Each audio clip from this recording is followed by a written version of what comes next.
అల్లూరి జిల్లా రంపచోడవరంలో జాతీయ ఓటర్ దినోత్సవాన్ని నిర్వహించారు.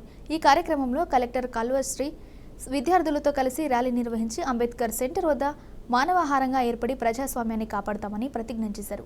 అనంతరం ఓటు అనేది ప్రజాస్వామ్యానికి ఆయుధమని, దీనిని ప్రతి ఒక్కరూ సద్వినియోగం చేసుకుని మంచి ప్రభుత్వాన్ని ఎన్నుకుని దేశ పురోగతికి సహకరించాలని ఆమె కోరారు. Very good morning.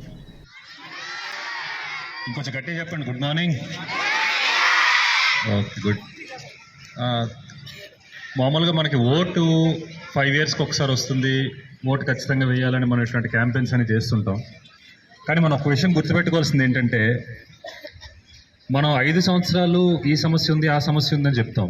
కానీ 5 సంవత్సరాలు ముగిసిన తర్వాత ఓటు వేయడానికి మనకి ఒక సమస్య వస్తుంది. ఆ రోజు ఏమెళ్తాంలే, లైన్ పెద్దగా ఉందిలే, లేకపోతే మనం ఓటేస్తే దేశం మారిపోతుందా, లేకపోతే మనం ఓటేస్తే రాష్ట్రం మారిపోతుందా అన్న ఒక ఆలోచన ఉంటుంది. సో అట్లాంటి ఆలోచనలు పెట్టుకోకూడదు. ఏదో అంటారు కదా, చినుకు చినుకు కలిస్తేనే ఒక సముద్రం అయినట్టు. ఎన్నో ఓట్లు కలిస్తేనే కొన్ని వేల ఓట్లు అయ్యి ఒక ప్రజాప్రతినిధిని, అంటే ఒక ఎమ్మెల్యేని కావచ్చు, లేకపోతే ఒక ఎంపీని అవ్వచ్చు, ఎన్నుకోవడం జరుగుతుంది. అట్లా ప్రతి ఓటు చాలా చాలా వాల్యుబుల్. ఇక్కడ ఉన్న చిన్నపిల్లలందరికీ మీకు ఇంకొక 4 yearsలోనో 5 yearsలోనో 6 yearsలోనో ఓటు హక్కు వస్తుంది.